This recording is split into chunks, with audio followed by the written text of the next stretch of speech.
it's time for that moment when Scrapyard Mixtape Review.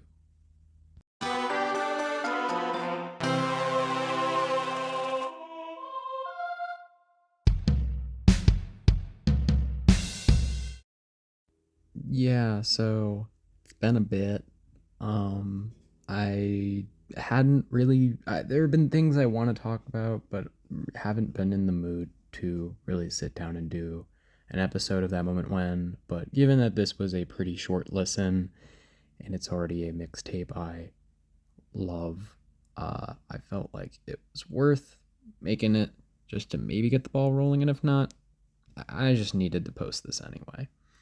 Um, Scrapyard is a mixtape that I was my real introduction to Quadeca as an artist, and I've already talked about my album of the year being Vanisher, and while that may change this month, because of I don't even know if I've discussed the fact that there's a new Death Brain record this month, and we just had the Danny Brown record that also has Quadeca in it, as well as Sewer Slut, which was wacko. I don't know how that happened, but yeah, I haven't done much recently in terms of reviews, but let's just say this is in the ballpark of a lot of other things that have been going on, and on top of the fact of just me really enjoying Vanisher, I've been going back to this project and realizing the more time that's gone on of both projects coexisting, the more I realize I do prefer this one, but I do love both projects pretty similarly, and major spoiler alert, they're both tens for me, which I don't know a single other artist that really gets two of them, but it does make it a little easier that this is a mixtape, but at the same time, I don't really think of it as one, even though it does go all over the place. Um, Dust Cutter, one of my favorite album intros. It's just such a good one. Um, the Scrapyard was a bunch of EPs. I think it was Scrapyard 2 was the one I really gravitated towards initially, which had Dust Cutter, uh, Under My Skin as the second track, and then the third track was I Make It Look Effortless. And so those three tracks I've always loved. A lot of the other ones, they just went from being, oh, I don't really like this, to, oh, it really grew on me, to, okay. There's only like one quote unquote hit or miss track on this entire project. And even calling it hit or miss is a bit of a, maybe even a misnomer, but we'll get to it. Dust Cutter I love. I've always loved it. The vocal inflections and the lyrics and the production, it is just it's such a great way to open a project. Um, and I have nothing bad to say about it at all. A la carte is immediately after, and it's one of those ones where I feel like the lyrics could be a bit off-putting, maybe not in terms of off-putting like scary or whatever, but off-putting like I feel like they could make me dislike the track, and they don't. The like vulnerability and everything in here is very weird, but I love the way it's executed. I love the bass in the track. I love everything really. Breakins has a great feature here. Um, I feel like this feature alone makes me want to listen to the Breakins album. I think it's Hypochondriac that everyone keeps clamoring about. So I'll have to do that at some point. They do a very good job here. Then we have Pretty Privilege. This is one of the songs that I know has the big breakdown at the end. This is not the only one I can think of. You don't know me like that. Being yourself. What's it to 'em? All have like this big kind of breakdown at the end. But this one and What's It to 'em are the two with like big drums and stuff. Like in particular, like more live drums, not electronic drums. And I really love the lyrics here. Again, I like the vocals. I love the actual like background vocals as well.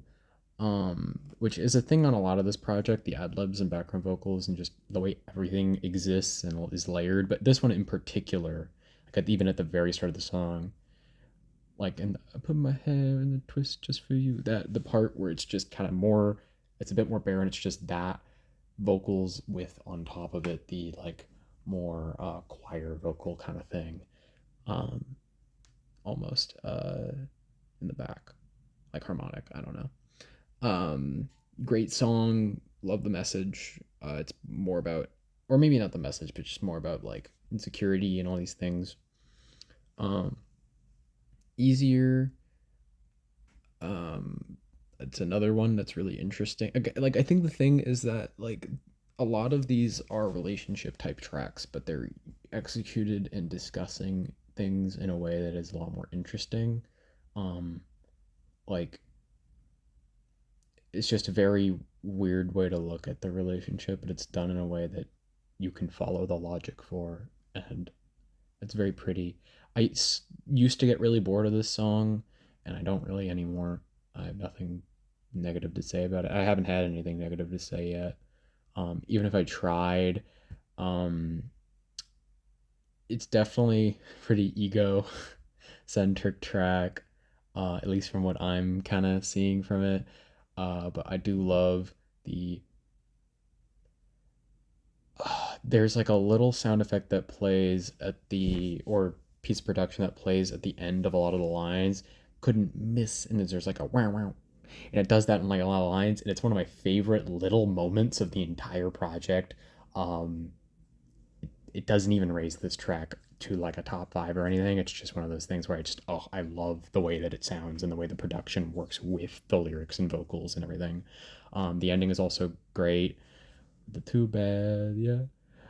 Um, I even forgot what pretty privilege. There's like I'm the baddest bitch west of the Mississippi. That whole part's hilarious and really fun. There's a lot of really good parts in a lot of these songs. It's one of those things where it's just like each little bit truly works pretty perfectly. It's pretty rare that I have a part where I point out and go, I'm not sure. Um, you have What's It to 'Em. This for a long time has been my favorite track on the album. I don't know if it still is. It's kind of hard, not because it went down for me, but more because I think a lot of the other tracks, in terms of the lyrics, have gone up. Um, so I don't know. I just love the production and the ending and the everything here. It's just people. I know Fantano, but like people have said, it's very like Brockhampton or something inspired, like with the drums and everything. I'm like, I don't know. I just like how it's produced, and I like the vocals a lot. Some of my favorite vocals from him for this whole project. Um, you have the song I am the most mix on, which is You Don't Know Me Like That. This is the only one where I can have in the past skipped it because the chipmunk style vocals sometimes are a turnoff for me, but the actual execution of everything else and the production here is actually some of the best on the project in my opinion. So like at worst I would give the song standalone like a 7 out of 10, which is like 2 tiers above average, and saying that that's the bottom bar by a fair amount of the rest of a 15 track project says a lot about why I love this track list. And even then, at worst, it's like, oh, okay, this is variety because a lot of these tracks don't sound the same, but this is one of the most diverse, I think, just from the vocals alone. But there are obviously other ones. Um, I make it look effortless. The only real downside of this track that I've heard people say is it's a minute and 7 seconds, and that's it. But the verse is good. It's for a soccer trick shot compilation thing, which is really funny. I have no real, like, I don't actually care that it's not longer because the actual part is so good. Um, look like a pessimist. Ugh, Way Too Many Friends is great. I've liked it since the mixtape came out.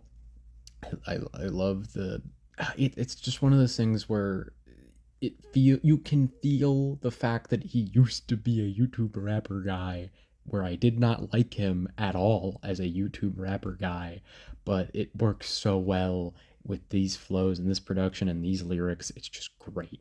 It's just great. Guess who I remember hating when I initially listened to it? It's grown on me a ton. I have no qualms about it at all. I think it has one of the best verses on the entire track list. Being that second verse, I, some of those lines get stuck in my head permanently. The couldn't tell masterpiece from a type beat, glorified interns in the side seats, in the signed seats. It's just like I, truly showing that, like, yeah, did he did get popular, and then just became a real artist, and now nobody else, everyone's trying to like get him to work one way, and they're like, he's like, you don't even know me. Like, it's very funny. I always think the transition from the is me into the when you walk to him on Under My Skin is really funny. Um, I Under My Skin used to be my favorite song of the entire project at a point in time. As well, again, I already said that with What's It to Him, but I remember especially because of me jumping from the EPs and singles and things from prior to the project coming out, because there was one, two, and three, and then they jumped to the full mixtape. Um, I still love this song. The production, the lyrics, it's just excellent. Being Yourself is great. The only like thing that's not really negative, but just the like the weird production bit before the drop used to catch me off guard. Now it doesn't. Um, I love this song. I love the lyrics. In particular, I love the switch sides bit. It's one of my favorite vocal passages. Again, I've said that so many times, but there's so many little bits, and I love the way that that sounds. You Tried That Thing When You're Human was actually one I did consistently skip for a bit, because I think I heard it once and I was like, I don't really need to hear it again. Wrong. I do like the song a lot. There is one bit where there is maybe some popping, but it's not very long, and it does feel like it's intentional as part of the thing. It just might have been my headphones. So it gets a pass, but like it's not as egregious as something like a Sublime Currency. Sorry to dog on that again. Abandoned Pools, but oh well. Um, yeah, it's one of those ones where I feel like the repeated vocal refrains could bother me, but they don't. They just don't. And I feel like, especially because the track list of going from Under My Skin to Being Yourself to You Try That Thing You're Human into Guide Dog and Texas Blue, which we'll get into, is just one of the craziest like album or non-album runs I've heard just in a track list. It's crazy, and it feels like there's so many parts where that's true. Dust Cutter into Pretty Privilege and or Easier is also crazy. Like there's so many good track runs here. And oh, Guide Dog does not make me as emotional as something like a Foregone, and I do think Foregone does probably clear most of this album or mixtape, which I it feels mean, but it's just that song is like pretty much perfect. Guide Dog, I love how raw it is, which I mean I like that with You Try the Thing Where You're Human as well, but um, it just is a very nice change of pace that's also very sad. And then it goes into Texas Blue. I remember hating Texas Blue because I'm someone where when you go into a sad direction, I want it to keep going. I don't necessarily want it to get upswung. And Texas Blue eventually fully won me over to a point where I'm like, damn, this track is so pretty. It feels like a very good precursor to Vanisher in terms of the production. Um, and Kevin Abstract's verses are great. The vocals sound beautiful. The lyrics are great, and I feel like having now read all the lyrics, hopefully without any mistakes. I did some Spotify lyric stuff, and you never know, they did get some stuff wrong. I did check, but yeah, I feel like there is some like sadness, or at least like a bit of space here that does make it not feel like a fully happy track, and I think that works with the vocal inflections and things. But oh man, what a pretty song to end this off on. And honestly, I don't have really much to say. Again, I've had a couple of negative things, but it's not much. Like, I think this is pretty easily a cut above every other mixtape I've ever listened to. Like, and I love that, April Mixtape 3 by Snow Strippers, but it just does not compete with this consistent of a track list. Um, and it doesn't really matter that the track list is kind of all over the place in terms of tone because it generally works. Um, I don't know. I just got to give it a 10. Like it's just I feel like it's probably a bit above Vanisher. Like I think Vanisher's probably in the lower 10 range and this is probably like a mid 10. Um but like I who cares? I love these songs. This is probably still going to forever be my favorite era of Quedeca, even though it spans technically multiple eras. It's just this style of production I think is my favorite from him. The lyrics are great. I love the vocals, but yeah, I don't know. I love having this and Vanisher both from the same artist back to back. It's a very nice thing to have these 2 years in a row.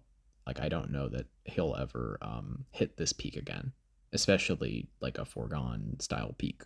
But like or in a time like this, which I love those songs a lot, and I'll maybe re-review Vanisher eventually once it's been enough time. But until then, uh, damn, 10 out of 10. And you know that moment when, yeah, I have so much music and things I have to do, but I'm maybe not going to.